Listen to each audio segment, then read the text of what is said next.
Hello, hello, hello, hello. We're gonna jump on real quick for something new and special. Super impromptu. Mercy, I went live and exposed myself for the first time last night. And Mercy's popped on real quick. Not expecting, I was like, Mercy, don't. The last thing Mercy needs to do is immerse herself in Jake live. Yeah. But it was really sweet that she checked it out because she knew it was a big moment for me, and I wanted her to know I was going into that space. She didn't have to come in this reality. Mercy, she was where she was, and I just needed her and Barrett to know Jake's doing it. Jake's stepping out, and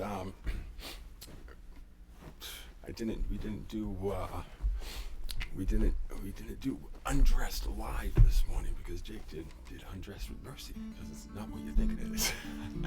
Same kind of thing, but we didn't pop on live. But she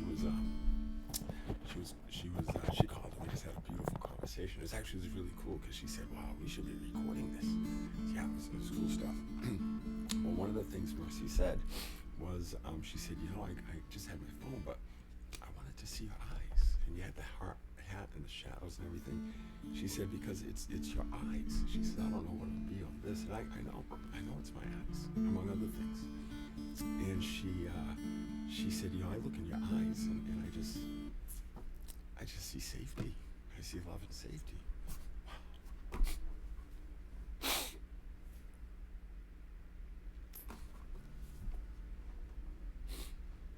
How come those who said they love him didn't see love and safety in my eyes? Sharon wouldn't look in my eyes. She shuddered. I said, could we do that? I would like to gaze into your eyes. I love you. I'd like to gaze into your eyes. I can't do that. If you look into my eyes, you're going to see love and safety. And you're going to see the divine masculine. There, I said it. That's what you're going to find there. If you see something else, that's you. That's you. There is love and safety in these eyes. And there's a burning fire. There's a burning fire. That's what love is. You mistake it for fear. You're afraid of fire.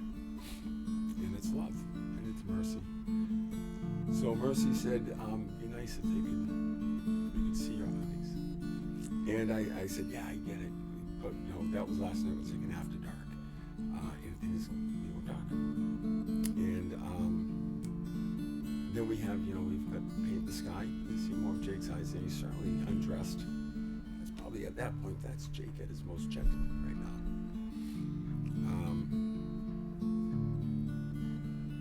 So those are times you're going to get different dimensions of Jake whenever you tune in. Jake's going to get different dimensions. But the thing is, the after dark, it's not like that. The eyes aren't obscured just for effect. It's too much. Jake's flowing way too much energy, and as much of the eyes are being revealed as is appropriate. Like seriously, right? Like I know it feels like Jake's pushing you hard, right? But I'm showing a lot of restraint because if I bore right into your eyes, try it. Look into my eyes. There's pure love there. Pure love. And what you're going to see when you look into my eyes is yourself. That's all you can see. That's all you can see. Jake is transparent. Don't confuse yourself. There's JB, Johnny B, John Bennett, John, baby brother, Bennett. That man is gone. He's not here. You're not looking at him. Oh man, that dude is gone. Yeah. No, they're not seeing him here. No. When I say Mercy knows John, he doesn't know that John that you know. You didn't know John. Mercy knows John. The real one from way back, the essence. Mercy would never see fear and danger and potential kidnapping, physical assault. She would never accuse this being of hurting somebody. No. That's you. That's you. You are dangerous. You are dangerous. When my siblings, my sister Kate and Paul, reach out on my birthday to say hello, these are two people that excommunicated me from the fucking family. Right? When my father died, I mean, they ran, did not include me at all. A couple of them had the nerve to come and give me a hug at the ceremony. Like, I had nothing to do with it. Get your fucking hands off of me. Who the hell are you? You can't do that and then some random person putting their arms around you. Get your fucking hands off of me. I didn't say it at the moment. It was inappropriate, but, So these are my attackers. Literally, their actions, they weaponize the institutions. Their actions resulted in my involuntary hospitalization, a hellish event that nearly was the end of me, and effectively was the end of John. He's gone. That thing, dude, he's gone. You annihilated him. He is fucking gone, Kate, Paul, Liz. He's gone. Fucking gone. You're afraid your brother was gonna die? He's fucking gone. Okay? Jake is left. Jake is left. Bravo. Well done. Thank you. That's what I needed. That's what I needed. That's what I asked for. So these people that attacked me and put me through this horrendous thing nearly ended it. Now send me messages. That is harassment. And I am fucking triggered on my birthday. My sister Kate, the last communication I'd had with her was January, asking about a detail about my father's estate because she's the executor. Okay, this isn't like, hey, because she hasn't fucking said a word to me since the previous November when we had my father's services, right? Has not said a fucking word to me since she helped to rile up Sharon and say, yeah, he needs to be put into the hospital, right? And presented that to a court.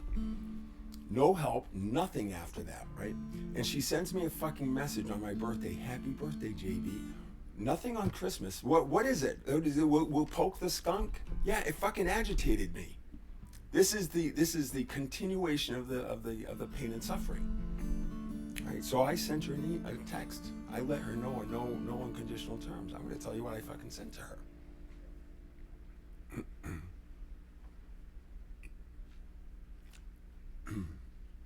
And this goes for my brother. I didn't bother sending a text. I've already fucking blocked him because he's got fucking Tourette's. He can't stop himself, right? So I wrote, seriously, Kate, you have not communicated with me since January. You led the charge of my excommunication from the family and conspired with Sharon to have me hospitalized and held by the state for observation. Supposedly an expression of your deep concern. Yet, I asked for your support in terms of what was being said behind the scenes, your conversations with Sharon, and you say you have nothing to offer. No support. Fucking gone. You have to know that I've been going through and am going through hell. And you have the fucking nerve to send me a birthday greeting out of fucking nowhere. What the fuck is wrong with you? Do you not know this shit is real? Do you not understand? Your quote-unquote brother, JB, is gone. Gone, gone, gone. You lost him. For real. You did this. He is never coming back to you. Kate, never. He died. Kate, you participated in an assault on me, a weaponization of the system. What your text amounts to is harassment, literally, by one of my attackers. As such, the result of your message and Paul's was a re-triggering on my fucking birthday, my 60th birthday, of the experience of you, our sister Liz, and Paul shutting me out when the man who fathered us died. Kate, your brother is dead. Any text messages sent from you to this number not related to the status of Dad's estate is an unwelcome intrusion on a stranger. And in this case, from somebody that poses a very real danger to me. She has shown that. It's on the record. Desist, or I will file charges. I am dead serious. And do follow Jake Live. You're being revealed to the world through my eyes. These beautiful eyes, the ones that see truth and offer love and safety. That was a little aside. Enjoy the show and remember, you write your own ending. Mine is already locked in. And in parentheses, I will let this communication stand as part of the official record of the pain and suffering I have experienced as a result of your actions. You know, dot, dot, dot, just in case something like that ever becomes pertinent. It's time to make it right, Kate, and I know you're sitting on a bunch of money that Dad gave you. Send it on. Support, Family Healing Trust. This is about your children. It's about your children. You're asking me what kind of support I need? That's it. That's it. Look for the QR code. Make your anonymous gift. Thank you. I appreciate it.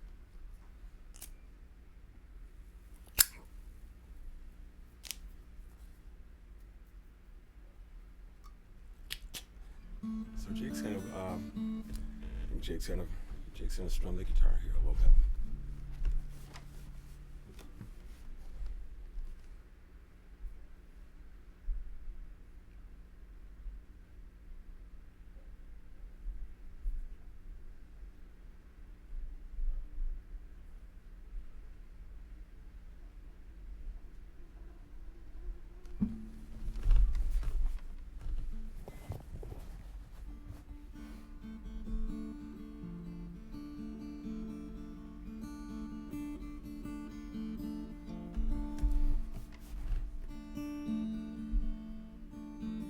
All right, so we're gonna do a little eye gazing.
Hey everyone, just Jake here. Just dropping in real quick. Just Jake. This is Al, who's strumming away here. And this is Betty. And Franklin here curled up at my feet. It's a rainy, windy day here. And you put it all together, even with the rain and the wind especially. With Jake, Al, and Betty, Cosmic Buskers. And just jumping on for a little bit here. I don't know how long. Just to strum away a little bit. Get us all settled down a little. Yeah, settle it down a little bit. And it was a big night last night. It's the first full day of my 61st year. Oh, wow, wow. I think I've turned 60 now. I'm heading out on the gun line. Ooh.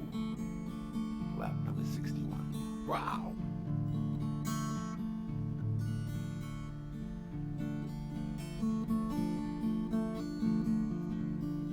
And so last night was the first time ever that I alerted people that Jake's going live. The gallery doors are open, and they have been. But I'm not even put up a sign or anything, right? But it's time to start shining the light, and we'll kind of see who gets attracted to it. And speaking of shining the light, my dear friend Mercy popped on real quick last night just to check it out. That's really sweet. Thank you, Mercy. And one of the things she said, she said, John, Mercy knows John. You guys don't. It's just Jake. But you think that guy you call John, you never saw John. Mercy sees John. Thank you, Mercy. And there are others, a few others like that, who, it's hard to see John. Like that's Mercy has a gift to see. And so I don't blame you all for not seeing John. Where I'm pushing back is that you're insisting that you see John, and I'm saying, no, you're not seeing him. You're seeing something else. It's not me. It's not John you're seeing. And so I'm trying to tell you, you're not seeing me. You're saying, yes, I am. Yeah, you're this. I'm saying, I am fucking not that. I am not that, because you're saying I'm like these crazy fucking things, and I'm scary and all that. John is not that, so you do not know John. If you did not jump up and fucking down when they said John did those things, if there was anything in your head other than, oh my God, there's no fucking possible way, then you did not know John, and you never will. But you have an opportunity to get to know Jake. And Jake is what you need. And Jake has all the John you can handle. Right? John is super potent, as clearly, because he's so potent that you all ran the fuck away. He's like the most powerful of you, right? Hamilton Seltzer ran like fucking, right? John Church, hair on fucking fire, right? And these are who you revere. How powerful must I be? Not nearly as powerful, right? I'm not nearly as powerful as they think I am. I'm way, way, way more powerful, and they're running from what they think I am. But it's because they're afraid of love, because they never felt it before. You don't know what it is.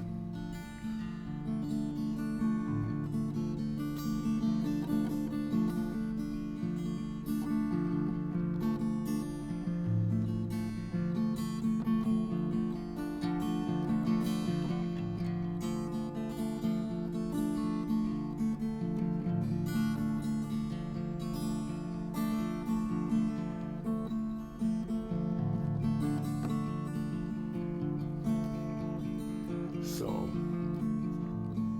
talking to Mercy this morning. You see my eyes? Look in the eyes. Look in the eyes. Because this is what Mercy was talking about. It was such a gift to me. Thank you, dear. And she had popped on, and she said, hey, I want to, because I don't know where you're coming from with this, but she said, what I love to see when we do FaceTime, and she said, and what I see when I look inside, when it gets scary. She says, when it gets scary and I look inside, she says, I see your eyes. And that fills me up, and it hits a tender spot, because when I look inside and when it's scary, I see Mercy's eyes. I told her that I see her glistening eyes. And Mercy we were both noticing, she noticed, and it's absolutely true. She said she had super dark eyes. Now they're this beautiful soft brown. If I'm green or blue, and I've had enough of ice blue eyes, Liz, Sharon, Nicole, yeah.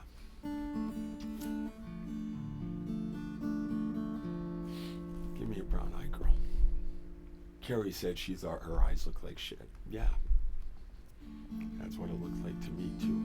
I'm sure there's beautiful eyes under there somewhere, Carrie, but right now it's shit. And what you did to me, and the things you said to me about our children and blaming me for their suffering, that was shit. That was real shit. Look in my eyes. Look into my eyes.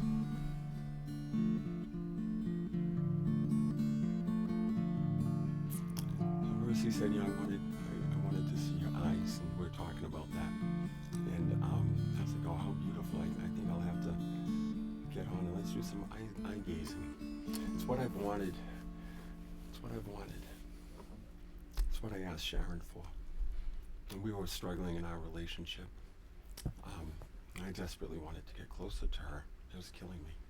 It was killing me. And she was feeling a lot of fear. And she was telling me she wasn't afraid of me. She said, no, I know it's not you. Right? That's consistent with her understanding that she's had. This understanding that she's been, that has like infused her for the past 25 years. This understanding that she points other people to. This understanding that, we all want to be like Sid Banks. Just like Sid, right? Sid was not like Jesus. Jesus flipped tables. From what I understand, Sid was a warm blanket. Except for a couple of people that he put a lot of pressure on, right? Oh, so sorry, Dick, and he was too tough on your friend. Fuck off. Dude, get a spine. This is serious shit. Let's have some fun with it though, but wah. Sid was hard on your friend because he was fucking caught in his delusion. That was a gift. It's not all a warm fucking blanket. When Jesus was in the temple and he was going at the priests and calling them vipers, right? Like he said, this is it. He's fucking done it. There's no taking that shit back. He's on the cross at that point. Did he go running away? No. He saw his path. It wasn't a rabble rouser. He was saying what he saw. I see the same fucking thing. I see the modern day version of it right here. Defile your own temples. Hamilton's dogs shit and piss in his temple. If you have been to a Blue Morpho retreat at Hamilton Seltzen's private resort, tell me you have not either fallen through a fucking floor and ended up laid up for 7, 8, 9 days in your hut like one of the apprentices was. Tell me that you did not get bitten by a dog. Catalina bit me like 3 fucking times. Telling me that you did not witness an outrageous fight between 2 unhinged dogs, and if it had not been broken up, they rarely say, oh, one would have killed the other. Yeah, this is a nice, calm, peaceful place to be, right? And these dogs piss and shit all over Hamilton Seltzer's temple. And he says, let the dogs be dogs. I let my dogs be dogs. They do not shit or piss in my temple. And it's not because they know this area is now. No, they just know what temple is, what sanctuary, what cathedral is. They know that. And they get that from me, what that is. And your dogs get it from you, and they shit all over it because you shit all over it. That's how it works. Your dog is a perfect reflection of you. See my eyes? There's love and intensity. Intense love. This is safe, but you gotta be real. Okay? If you're going to attack me, then I am going to be a very dangerous person in your life. I'm not going to physically attack you. I'm not going to do anything, but I'm going to be an everlasting presence in your life. For as long as you hold that posture, that will connect us to you, and I will forever be burning and causing you discomfort because I exist. I don't have to go and send things to you or nothing. I just put it out there. And you burn until you fucking figure out how to quench that fire. You gotta try to quench your fire. You can't touch mine. That's obvious. You've told the world that I burn too bright for you, Hamilton. And if all you want to go for a second-class flame, you can. I'm not looking for anything except for what's good for you. When I get all excited about the discoveries that I was making on my journey, and I wanted to share it with people, they didn't want to hear it. They were like, oh, don't. They're so like I'm making fucking discoveries, and you got folks like Dick and Bettinger, instead of saying, oh, tell me more, oh, well, no, he wants to point me back to some shit that he's seen, right? Cutting edge, Dick, and I'm going beyond where you went. I'm seeing new shit. No one told Albert, no, let's stay within this fucking, the Newtonian shit, right? Have some balls, my friend. There were things that were said behind the scenes, Dickin. And Dickin, by the way, you owe me some fucking money. You remember that? So Dickin, I'm gonna do some sessions with Dickin. Cool, right? And I asked you, I want me to send out that letter. I said, I'm looking for an exemplar. I heaped praise upon you, right? But you just judged me. And so I have a session with Dickin. We're scheduled for an hour. And it's like some fucking coin, $2.50 an hour. Something like that, right, Dickin? It's okay, it's cool. Guy knows some shit, I'm gonna learn some shit.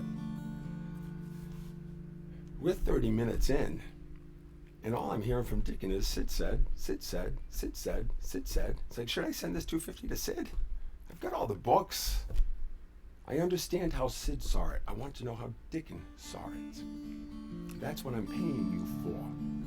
And so getting all of this, I'm like, wait a minute. It's not like I was offended, but you had given me a lot to chew on, given what I had observed. The lessons you were wanting to teach and the lessons you were teaching unintentionally. They're all valuable. Sometimes, usually the unintentional ones are the most valuable in my direct experience. So I very generously say to Deacon, because I don't want to waste his time, and I've gotten enough. I can't take any more. Suddenly I'm on this, and I'm like, okay. I said, Deacon, thank you. I said, you know what? I've gotten what I need right here. And I'm going to go and I need to go and chew on that a little bit. So, dude, you nailed it.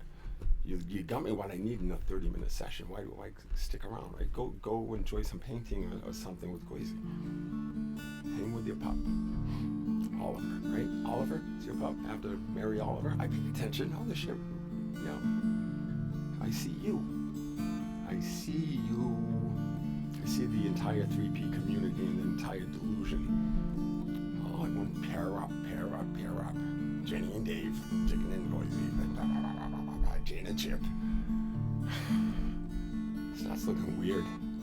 Starts looking really fucking weird. Especially when it's like, well, who should I be? Well, why don't you try him? Right, Sharon? Jenny breaks up with Rudy, finds Dave. Sharon's like, who am I gonna looking like? It's like musical chairs. Change partners. Well, why don't you try, Rudy, he's available. Oh yeah, so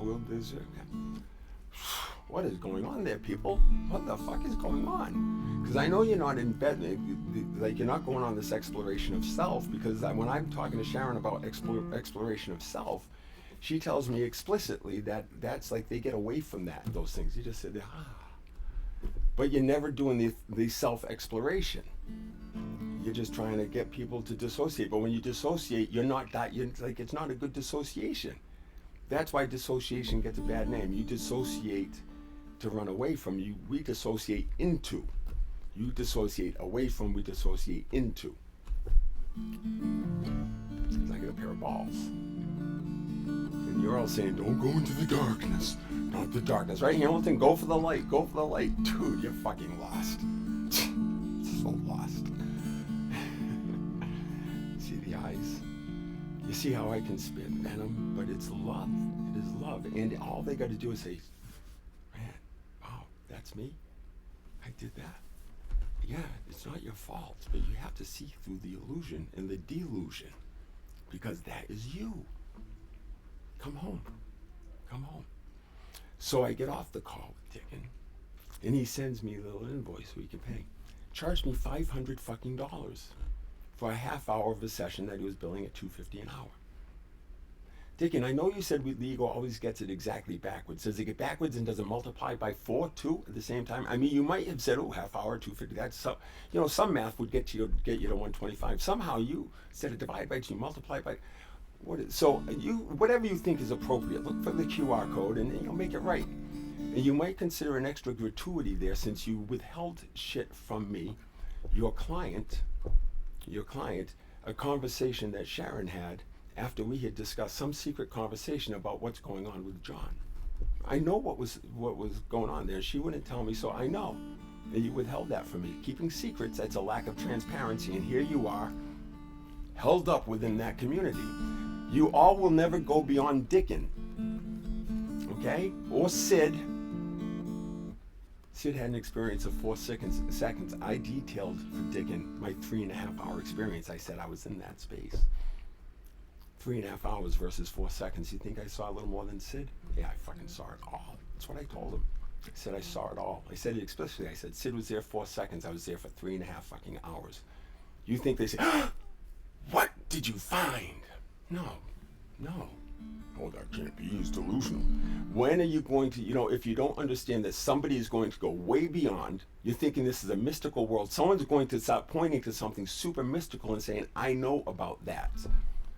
When are you going to grab onto that? Because that transition has to happen. You have to embrace that. You fucking scaredy cats. Dickin', I'm disappointed in you. I am. Remember when you made the political comment on Facebook? Remember you were puffing out your chest that you have a neighbor across the street who's a big Trumper, and you're not. And how you receive him so graciously. Yeah, well, I see it a little differently. Ooh. But finally it became too much.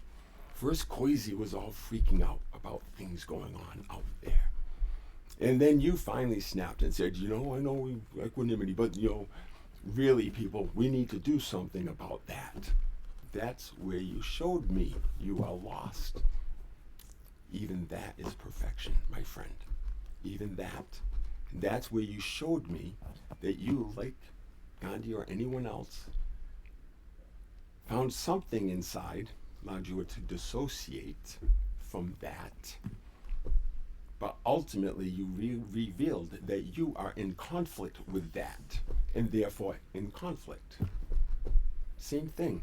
It's like the people that go into the jungle to do dieta to work on their codependence, right? All their compulsions, and they get there, and they get super anal about the specific rules of this dieta process, and exactly how the maestro says it should be. You are now codependent with that process instead. And you're like, people say, I've been working on this shit for years and years and years and studying it. I mean, codependence is deep.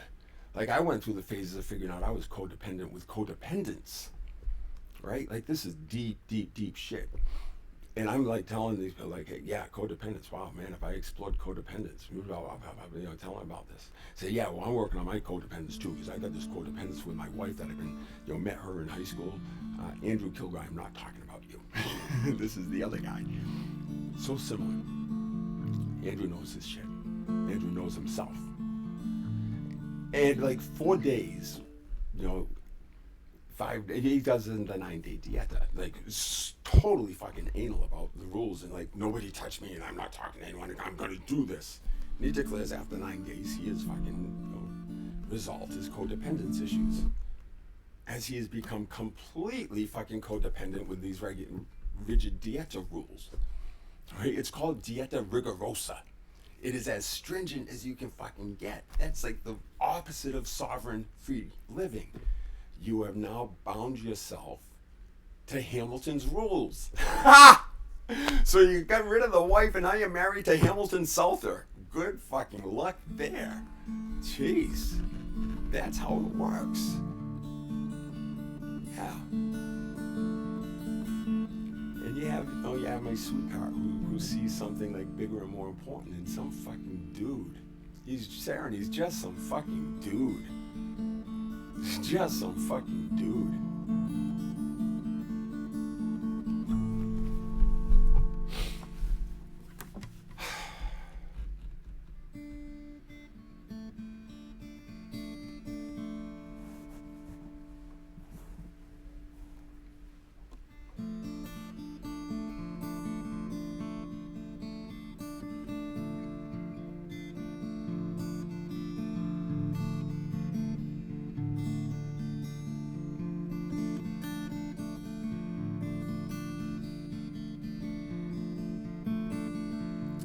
Eye-gazing exercises. It was always uncomfortable for me too.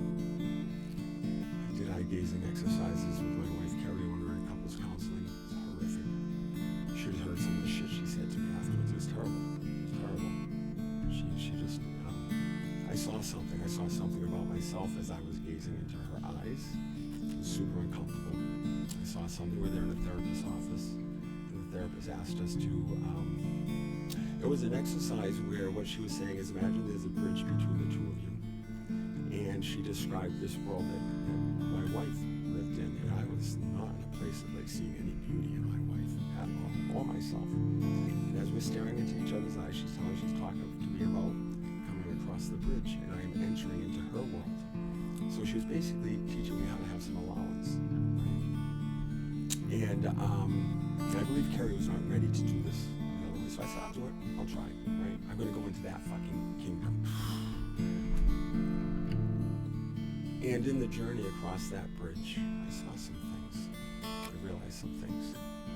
And we finished the exercise, and she said, "What was that like for you? What did you see?" And I told her, I said, "I learned this, I saw this about myself, and I saw this." It was a tender moment. And Carrie scoffed. "I could have told you that." Okay. Yeah. Fuck you, Carrie.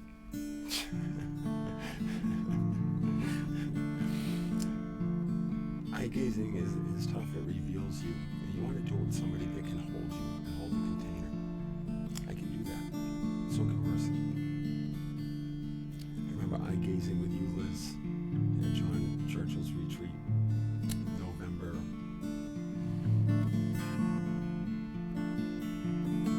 2019. Remember out in Boulder, Star House, and that little Airbnb just walking distance away. Super uncomfortable. I felt you. You're super uncomfortable. It's not me. That's what I discovered when I'm staring into someone else's eyes. When I feel this discomfort, it's not mine. It's theirs. That's just how I am. I feel you every time. I feel what you project on me. Liz, you're holding secrets. You know why I'm suffering. You know why I suffered. I'm not suffering anymore. I'm still revealing more, but it's not suffering. Say mercy. I was granted mercy.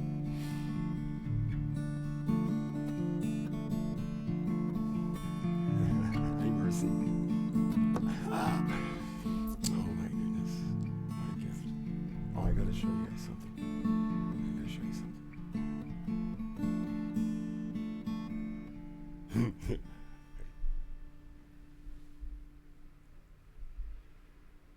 Look at that. Groot and Rocket.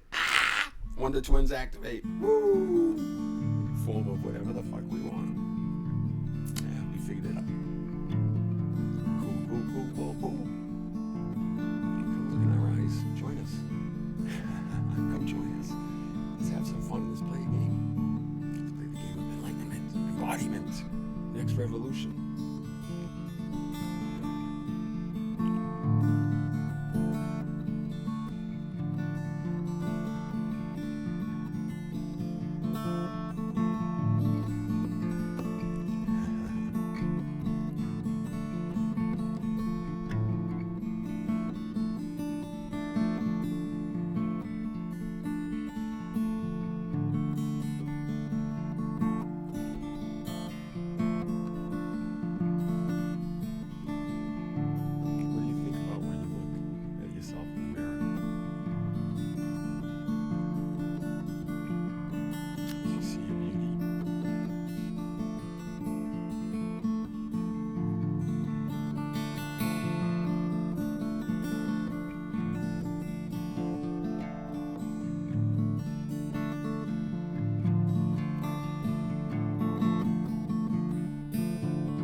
your partner cannot look you in the eyes, that's something you need to address. I'm not saying you need to run away, but that's something you need to address, and you both need to address that honestly. Because you're having difficulty seeing yourself, and you're holding shame and guilt, and you're denying yourself. What that means is you're denying who you are because people told you you weren't that, and you put it away. And that's why you can't look in your partner's eyes, because the eyes reveal everything. It's the window to the soul. And you're ashamed of yourself, and you're afraid I'm going to see that, but I see through that. I see what you see, and I see what you're ashamed of. And I know that that's not your fault, and you need not be ashamed of that, and I can show you that. But until you see that, you are dangerous. You're dangerous to others, and specifically to me. I need to know. That's why this disability, it's important for me to know how others see the world, because when they see it backwards as they do, they become a danger to me. I'm not talking like, oh, I might have an emotional owie. The result of that, manifested fully, has resulted in my involuntary hospitalization, right? The removal of my freedom. Right? That was a serious trauma, and the state bought into that. And they're hearing from me too, right? So you become a danger to others. And I'll tell you what I discovered. If there was ever once a time, that you felt that this person, John Bennett, who you knew, whatever you called him, or whoever you thought he was, looked a lot like me, that he did something that hurt you, right? You felt that. And I can imagine that we were together and you said to me, Sharon, you hurt me. And you might have looked at me, and I would expect you might have seen a look that said, I'm so sorry. Like I hurt you? And I'm sure you felt good about that. And I know that I was saying, I hurt you. That's what I had been trained to do. That was my training in response to this horrific feeling I felt when you told me I hurt you. And you're saying, oh, look how bad he feels. He hurt me, so I feel better. At least he feels bad, and maybe he'll stop doing that, is what you're thinking, you're hoping. And maybe if he took this pill, he would stop doing that, right, Nicole? I would stop hurting you. Maybe this next therapy session will get him what he needs so he can stop hurting me, is what you're all thinking. You can't ask me to take a pill and expect you to feel better. You can't ask me to go to the therapist and expect you to feel better. It doesn't work that way, right? When Kate, you have cancer, you did not send Gordon to the doctor. You went and had that done for you. That's how it works. When you have an owie, that cancer was in you. Or were you blaming that on me too? Whose fault was the cancer, Kate? Who's eating themselves up from the inside out? Can you see the pattern? Yeah. So that hurt look that you saw in me that you thought said, oh, he's so sorry. What that was my reaction to you telling me that I could possibly hurt you. You called me mean or insensitive, uncaring, unloving, and you said that caused you to be hurt. That hurt me, because that's bullshit. It comes from you. That's yours, and you blamed me, a being who would never hurt you and never has. So yeah, I looked hurt because you hurt me. That was legit, right? When people do that, when they deny you, when they hold you responsible for what hurts in them, and when you've been trained to fucking believe it, okay? That was a mind fuck. And it's one thing when these are people who don't study psychology, spirituality, human behavior. If you're just out, look, I'm not minimizing anybody, but if this isn't your thing and you're just in the normal curve of the human thing, right? Like, this is just simply how we are. But I'm talking about people who are thumping their chest saying, I know better. I know that it's really the other way. And they're saying, look, I know it's really the other way. And they're telling people, come to me, I can teach you, just show me the money. How can I charge for my gift? Do you see my eyes? Show me the money. How much can I charge for my gift? Sharon, can I get $10,000 for them? When can I start charging like Melissa Ford, $40,000 a year? Fucking A.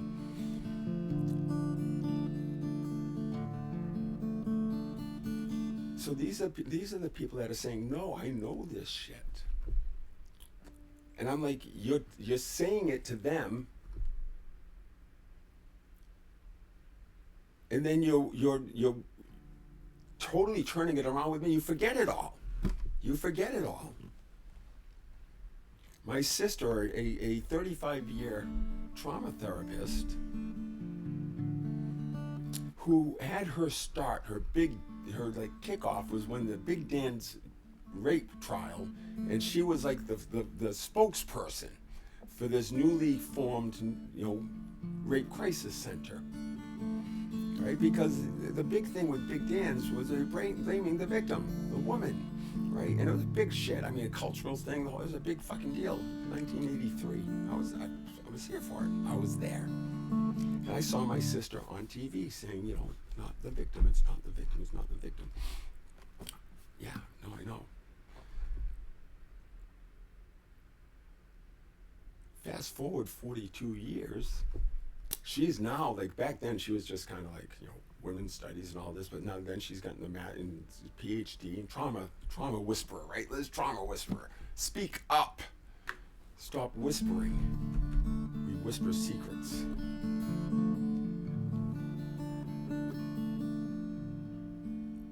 So I tell my sister that I had a really unsettling experience at a fellow apprentice's estate in Pennsylvania. Nikos Phelps. And we're doing our plant medicine practice, and I had a very profound experience.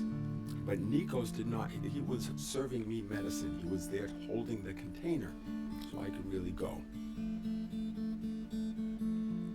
If you're doing it by yourself, you're holding the container and you're going.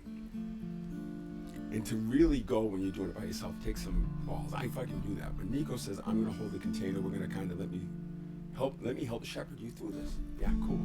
I'm in for that. I want to taste some Nikos medicine. My experience inside his home it was like a neo-shamanic crack house. It was a fucking mess. And his yards are pristine, landscaper. So I'm like, what is this guy hiding? What you can see is fucking just right. And inside it's like a shit show. And it reflects Nikos. He's like all buttoned up and inside he's a shit show. He's the one drinking 12 cups of San Pedro in ceremony. Hamilton, don't you dare level a charge of excessive plant medicine use. You know my history. I use little amounts, you shithead. So, I described my experience that ensued because Nikos brought me to this deep experience and then abandoned me and put me in a critically tenuous state that I had to manage all by myself as I huddled in the back of my car with my dog. He just left me there. We are trained not to do this. We are trained on how you manage that situation. I had to get my shit together. He just fucking left. Nikos left. Oh, next appointment, right? And he leaves me in my car. So yeah, I got my shit together. I don't know. I probably expressed something. I think I knocked something over or something like that. I was in a fucking state. Abandoned me, Hamilton. I fucking told you that. Your apprentice. That's what you're teaching. Everyone be fucking aware. Blue Morpho. Be aware. So I'm driving home and I call my sister. And I'm telling her that my experience was such that I told her about the neo-shamanic crack house, and I said, Liz, it was the experience was that of being spiritually raped. She should spiritually raped. She then levels charges. She tells me that that's exactly what I'm talking about. You have a lack of discernment, and this and that, and she proceeds to basically tell me about how it was my fault. It was my fault. And she said, yeah, lack of discernment. She's saying I put myself in a bad position. I'm like, Liz, this is one of my fellow apprentices. My maestro has encouraged me to practice with him, either online or even better, in person. I am following the instructions of the master shaman. And I am coming back because he's way the fuck down in Peru. And Nico says, way the fuck I'm in Harrisburg, Pennsylvania, in North America, and I'm giving him feedback as to what's going on by one of somebody who is fairly well known within his training program, and who everyone's saying, yeah, Nico's. No, it's a fucking shit show, I am telling you. And you need to give some attention to that. This is the service I am providing to you. Right? But I end up with him attacking me for whatever, and my sister blaming the victim, trauma therapist. So you need to shut that shit down. Yeah, and she's stealing money from her ex-wife. Let's check that out. Thanos. Ask Barbie about the divorce settlement, whether they did what the judge said or whether they did the little side deal. Tens of thousands of dollars. Yeah. Judge rejected their negotiated settlement. Said, no, this is better. This is equitable. They said, okay, that's equitable. And then a little backroom side deal with her former wife, who she's telling everybody is slipping into the depths of Alzheimer's. That's what she's telling everyone. Here, Barb, why don't we still do it the other way? What do you think? Barb says, yeah, I think that'll be, of course, right? I don't know. Barbie, I don't take away your sovereignty. I honestly think that's fine. I'm not worried about Barb. She didn't get screwed, right? But my sister cannot hold herself as the moral compass and pulls shit like that. And then, like, there's another woman in town, she's telling me years ago a story about this woman who took advantage of an older lady and upset her whole family and the whole thing, right? This whole fucking story that my sister heard, like, from a client in second and third hand, and she's telling me this. She's telling me this. Didn't name names, but yeah, she's telling me stories of her sessions with her clients. And she's talking about this woman that took advantage of this older woman. There's a woman that it turns out I knew, and I spent some time with. My sister, you can't date Lisa Murphy. Listen, I'm fucking 60 years old. You can't tell me who the fuck to date. Like, seriously, like, she said, John, you can't date Lisa Murphy. As soon as she said that, I said, oh, that's gonna happen. Now that has to happen. Now I'm super intrigued. And I spent some lovely time with Lisa. She's a lovely woman.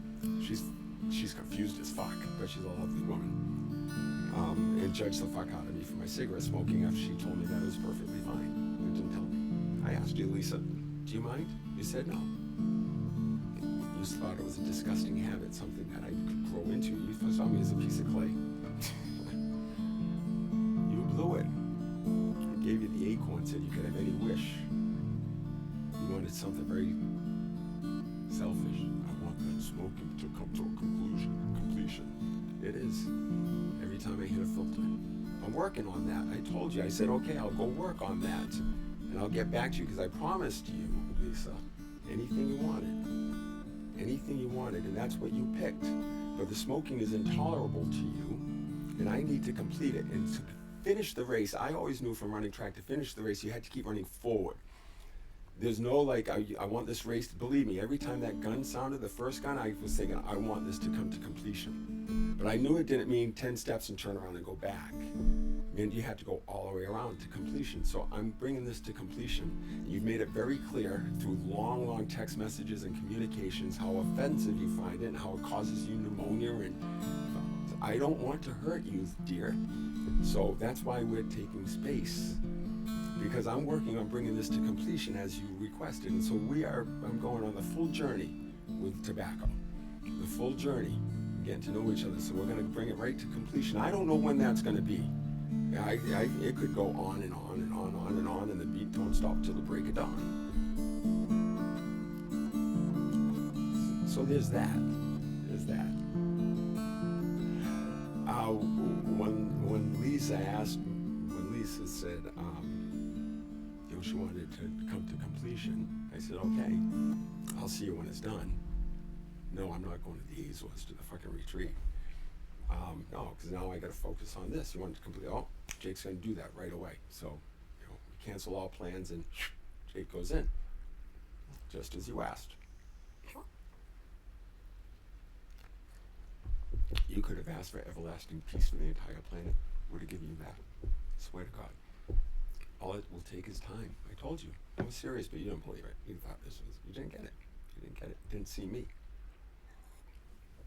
You lose. So I said, okay, I'm going to go and do that. That's, we're done for now. And then she gives me this rasa shit that I broke her heart. Fuck off, Lisa. Grow the fuck up. Grow the fuck up. I connected with your friend who died of lung cancer, the smoker, who had looked out after you. And she said, yes, please look out after my dear friend Lisa. She has lots of distortions. I said, I will. I understand. I hold those in allowance. When we met, we were talking about maybe pursuing a little bit of a love relationship. It was lovely. It was lovely. I threw myself into that completely. I gave it a full chance. I was curious. Who is she? Let's see. When will she reveal herself? And you in fact revealed yourself right at the beginning.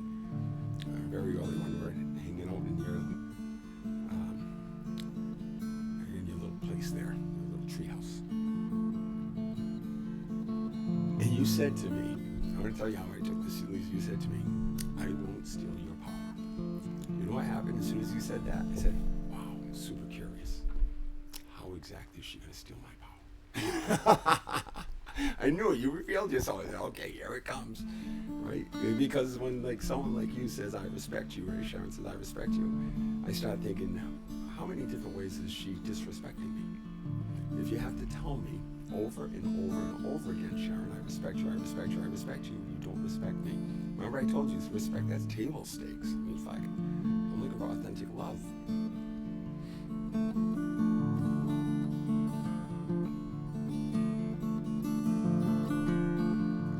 So as it would turn out, Lisa had already stolen my power. In the very first meeting that we had after we hadn't seen each other probably over a year or something, she stopped by one day.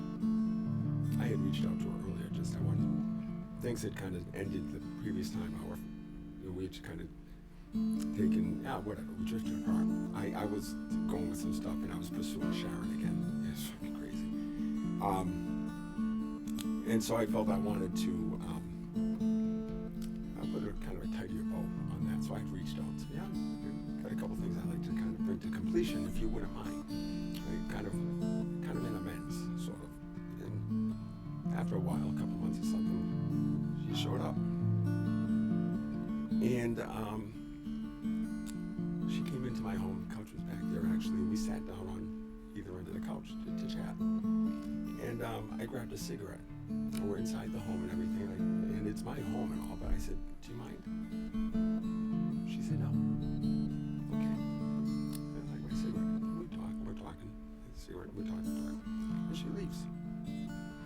And then we see each other all the time. We hang out, we have a fire on the beach, we go for walks in the woods with the dogs, we go walks on the beach, etc., etc., and get together, chat, a couple of dinners, just hang out. We never once even kissed, held hands twice. But it was lovely. I needed to get to know her before I'm going to share this with her. I'm different than other people. It's not about getting my dick wet right off the beginning. I wanted authentic connection through friendship. The previous time we had separated, Lisa and I were kind of pursuing, see if there's a love connection there. And I told her, this is right now the romantic part about it. I could see it happening, but can we kind of just focus on being friends right now, and let's get there, and then let's see what it develops into. And she said, I've got enough friends. I said, okay. See you later then.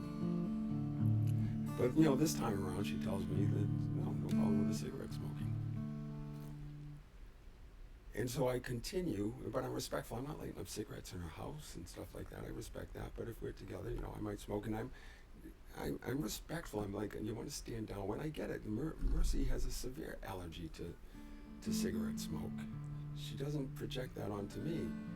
If we've done some work together, I know what she needs for her system. She knows what I need for my system. I just had some rapé, some shamanic snuff. I just mailed that down to her. She needs it. It wasn't cheap to overnight it. It's not cheap at all. But it's her medicine. It's like she's out of her antidepressant or whatever. Or her heart meds or whatever. She needs it. So I sent it down there. Because when Mercy is channeling and her channels open, she needs support for her system that you don't understand, but she knows what she needs. She needs the rapé, the snuff. I need the cigarette. That's my art. That's how my being works. Mercy knows that. And so we'll get to one, she'll say, hey, let's go outside and get you a smoky treat. It's really sweet. And we hang out and we position ourselves so she's not offended that I smell like tobacco. It's not gross. It just smells, your grandfather smelled like tobacco.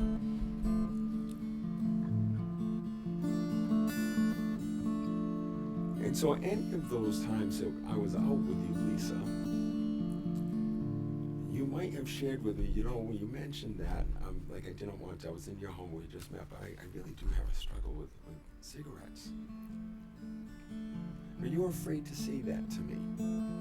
And I was feeling the distance growing between us, and I'm wondering what's going on. If you had told me what was going on, that you had this thing with cigarettes, you would have given me an opportunity to explain to you where tobacco fits in my spiritual practice and how it has been used from the beginning of time and how the shamans use it in South America and how we used to use it here, what was in the peace pipe and its importance in terms of grounding and for the energy body, the light body. It's smoke, right? I could have told you about that. I could have told you how the cigarette to me is sacrament. It's God. It reveals the dimensions of the universe, because right there is the imaginary point in space that Euclid saw. And when he saw that point, when all you saw is a point, he saw a fucking line behind it. And not only did he see the line, he saw a plane behind that. That's how when I see the point, I see the plane, I see everything, right? It's all imaginary. And it's all here in the tobacco, right? You've got the full geometry in there. We have tobacco, which is ground, the elements, right? Ground, earth, water, fire. What's the other one? Ground. We have our ground. We have fire. The tobacco is moist. There is moisture in the air. There's your water, right? Ground, fire.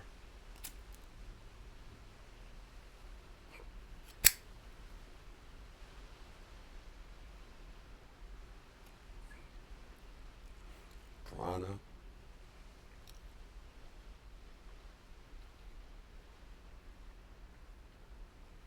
Smoke and mirrors. Smoke. Ash. The primordial form of consciousness in matter, in form. It's ash, flower, flow you are. Ashes to ashes, dust to dust. If only we had something, some kind of substance that would allow us to witness that which is apparently invisible.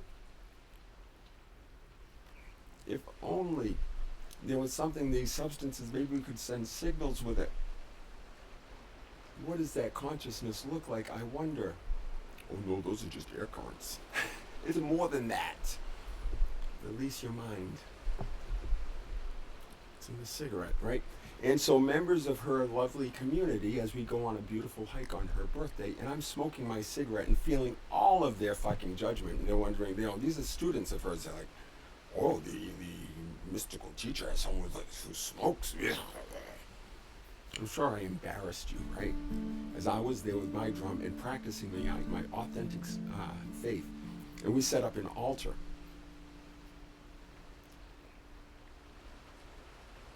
Blowing smoke on it, blessing it. I am tabaquero. Cigarillo. The will of the cigarette. Your students, grab a little pouch and grab some tobacco. Tobacco is grown to be smoked, snuffed, inhaled, not just sprinkled. That is what we call cultural appropriation. If you prefer not to smoke it, that is fine. If it's not your thing, it is not Mercy's thing, and yet she reveres tobacco. It is part of her heart. It's her altar. It's the smoke. She loves smoke. But the tobacco smoke is something that we're working on. That's just dissonance. That's going to resolve itself. As are her allergies, the dogs, and all that's all going to resolve itself with time, with a little bit of time and allowance.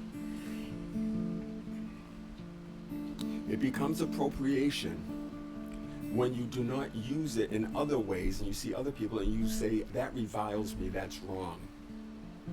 Now you are offending the spirit. It's not the spirit of it.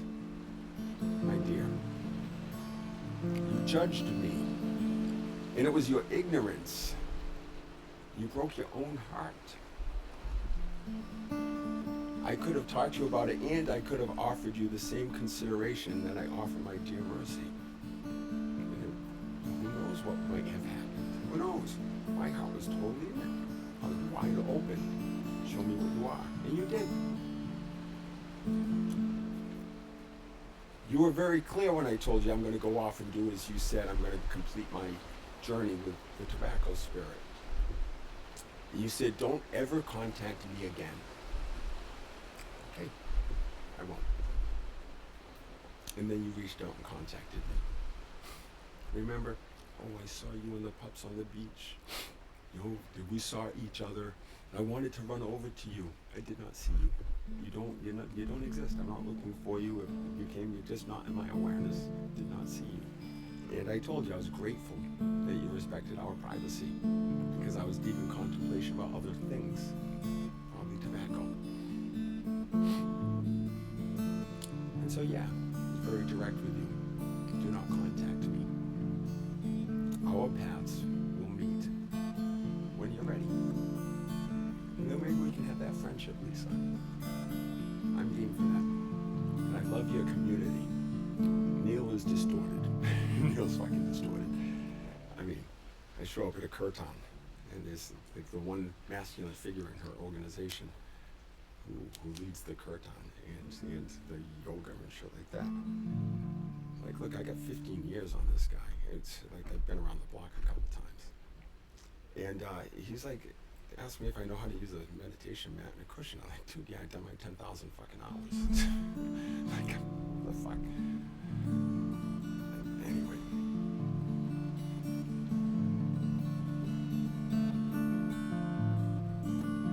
Investigate somebody before you make assumptions. Have your heart open. They might know something you don't.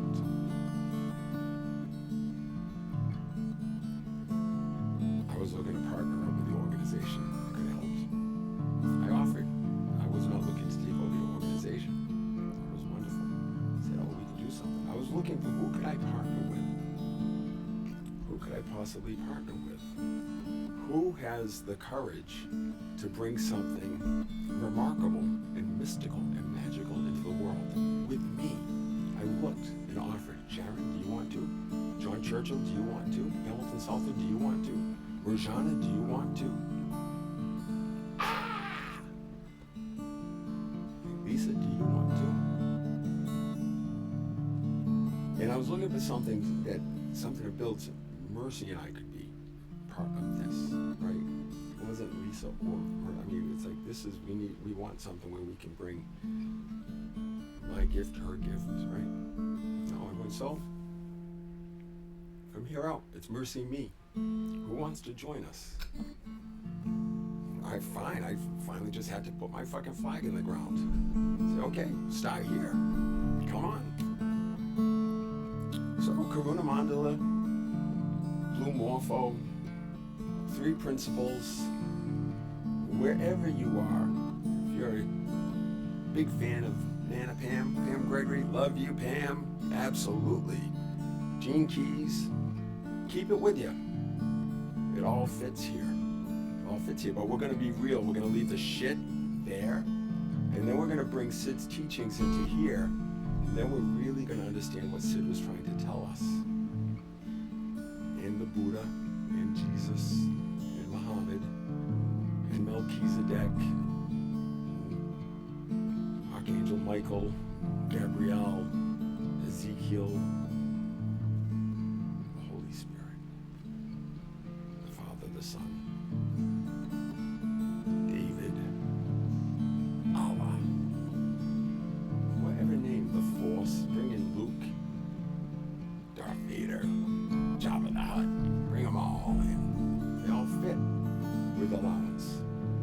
modern cosmology.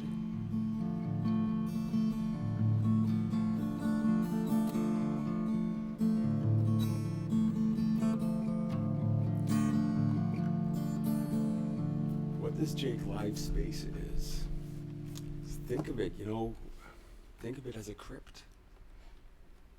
Think of it as a cave that you stumbled upon. And you find these scrolls, modern day scrolls, quadcast, multi-spatial media. Spatial, isn't it spatial? It's like Mattapoisett, we're spatial. Yeah, we are spatial. Multi-spatial. Light, sound, thought, communion. What is communion? It's a state of being. You're communing with something greater. I remember my first communion. We made a big deal out of it. I was prepared for it. I was a little boy. It was third grade or something. I knew what I was doing. Something deep inside knew. I wasn't like some little boy. Yes, I was following what my mother wanted, and I was put through this. But no, something deep inside. Yeah, this was. I felt the energetic importance of taking that wafer, but I was not buying into the dogma. Even as a small child, I resented. I had to make my first confession. They forced me to confess sins, a perfect being, third grade, and I'm going to confess to a priest, supposedly that I did something wrong, so he can tell me how perfect I am. That's fucked up. If I am perfect, you don't have me sit in front of you, behind you, looking at you, or anything, telling you I did something wrong. Catholic Church, you are fucked up. You are trapping people. You're putting yourselves between us and God. Leo, I'm not impressed. Neither is Francis. He knows you don't have what it takes. You're not there. I see it. You're not there. Because if you were, you would be taking all of those fucking Catholic Church castles that I saw on Lake Como, etc., liquidating them and feeding the motherfucking people. It's easy. Sell the gold chalice and feed the fucking people. Until you have no money left. And then do the next thing. Dump fuel, feed the people. And confess yourself. Get the fuck out of the way. God is not out there. God is here. You know that.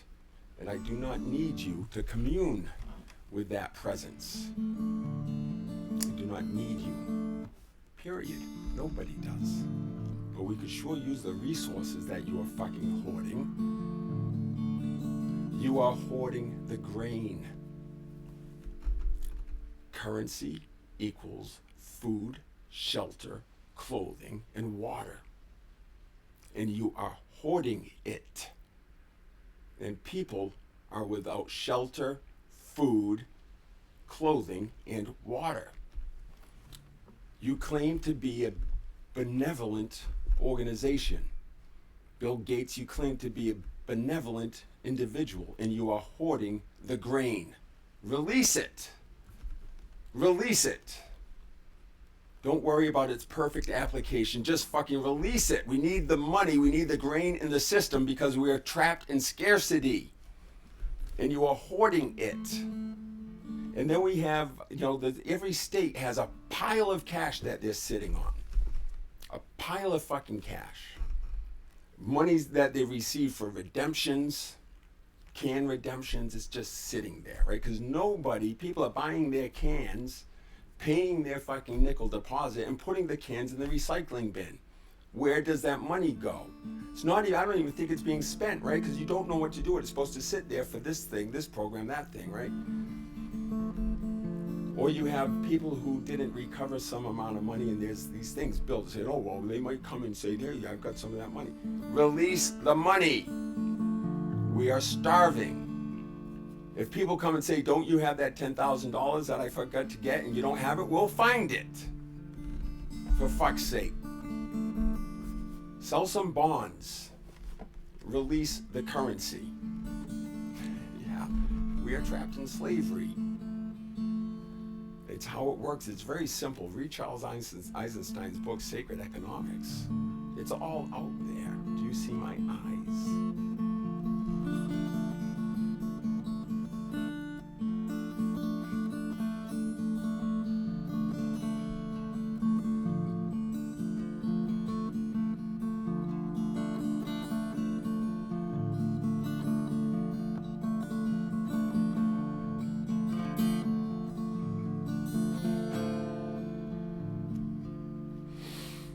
I'm just Jake. This is Al. This is Betty. Zeke Star. The eyeballs. Got Nala curled up on the chair here next to the picture of Nana B. Family matriarch of all matriarchs. Wow. Nana B. Franklin's curled up at my feet here. The whole pack is just chill. It's sweet. Super, super sweet. Thanks for dropping in. We might be back in just a little bit because we're kind of at the paint the sky, and I think given we got fog coming in. Oh, beware the fog. So yeah, I think we need to throw some color up, maybe. Get a comfy spot here. We'll see where we might settle in and do some paint the sky. But this has been pretty cool to hang with you right here. Excuse me, we're gonna throw up some more videos. I'm doing some stuff behind the scenes. Some preludes, like preludes, interludes, postludes. This is before Jake presses the go live button. Right, first thing I do is hit record. So it's throwing a file, and then there's this space between record and start streaming. First time I did it was record, start streaming. Now, wait a minute, something happened in between. I said, what happens if I go record, pause, and then start streaming? What if I pause longer? And then I started noticing that this place between record and pause is a sort of a pregnant point, an emergent point, a portal, a liminal space. So I got really curious, and I allowed that pause to extend. And then I'm thinking, oh wait, but now I got this big chunk before I go live, and the live piece gets saved to YouTube automatically, right? But then I got something on my local drive, and Jake's not about fucking cutting and slicing and dicing files and organizing shit. Try to do minimal of that, but I'm seeing that I'm getting some shits coming out in these liminal spaces, and then sometimes in the midst of a go live, I'll stop the recording. I'll stop the go live to kind of segment it. The recording's still going, and I'm going to hit go live, and now there's this interlude. And it's another lude. I call it the tween.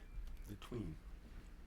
And the tween is kind of like this when things are shifting, and then we pop into another state. It's kind of like an onset. So I started mining these spaces because it's a different dimension. It's a very different feel when I'm making that recording than when I am putting something that someone could be here right now. I have no idea. I'm in my control space here, running in another part of the production system is go live, and I could see, and that picture is there. That's whatever you're looking at, which is not, you're looking at this 20 seconds after this happened if you're there for the go live. So there's a shift there. There's a dimensional shift there, and it just adds to the intrigue, right? What's going on there?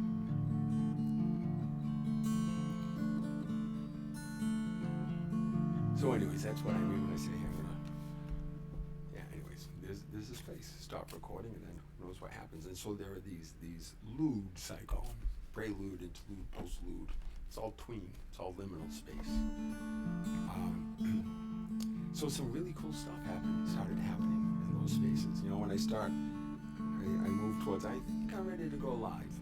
It's not just a boom, we're live. It's like, whoa, what the hell? So there's a stepwise process, and I need to prepare. I'm finding that liminal space, that prelude is important. And I don't want to hide anything, and there was precious stuff coming out. that's informing me and my unfolding, and it matters to me, and so I want to put it out there. So I said, oh, wait a minute, now I have to start cutting some of these pieces and putting them there, which I'm figuring out how to do that fairly easily. And it's going through these things, it's being less of a chore, and what I'm finding is, you know, you usually say, well, I recorded that. You know, it was 2 hours, and I gotta sit and watch myself. Like, I already recorded it. It's like watching a show twice. It's not. It's not. It's not. I watch it. I like. Not that I'm impressed with myself, but this dude is teaching me shit. Because as I've said, it's, you know, this is not from me. It comes through me. It comes to me. So it gives me a second chance to experience it. It's a different experience when I see it coming to me this way than when it's coming to and through me simultaneously. So it's becoming part and parcel of my process of the unfolding. It's kind of this. It's kind of like this inner looping, this loop back, and it becomes like you get to see yourself from and through and within all sorts of different dimensional realities, different aspects of yourself. What does self look like here? What does self look like there? It's about coming to understand yourself, how you operate, what moves you. And for me, that's incredibly important because I'm finding that you all move in similar ways. And my direct experience is that when I do not understand what's moving you, it's a potential that you represent a great danger to me, given my disability. And so that's what I'm seeking to suss out. And that's what my dogs seek to suss out.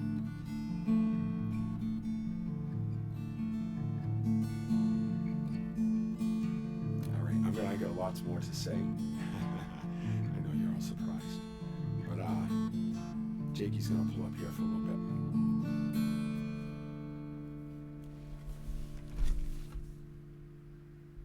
I hope you see more than just the fire and fear in my eyes. I hope you see through that which you fear. I hope you can see the deep love and grace and gentleness. If you feel my fire, I want you to know I'm even more fiery. And my gentleness matches it, perfectly balanced. If you want more gentleness, come get real with me. I'll be gentle, I promise you. But if you resist, you're going to feel the fire. Whenever you're ready, cross my threshold. Come commune. Whatever threshold, my threshold right here, that'd be a huge step. Cross the threshold right here and just take a peek in. Witness, that's a big step. Read some of the stuff. Stay out in the wings if you need to as you digest this and get a look at yourself. I know it's hard, but at some point it would be helpful for you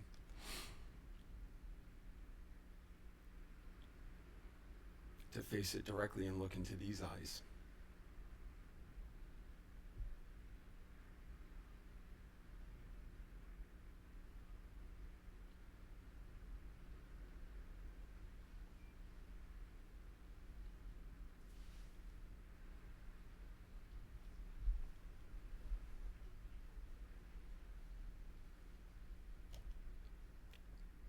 We'll see you soon. Until then. Until then.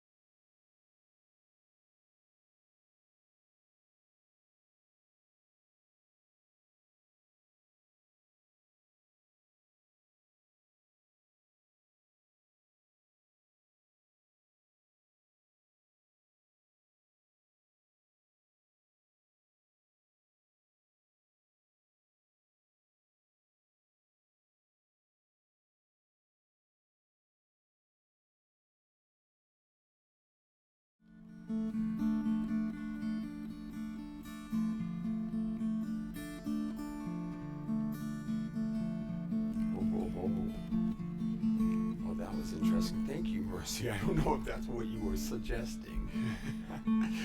But at least we got the eyes in there. I'm not here because I don't want to have to do a lot of splicing. So I'm gonna pop off right now. But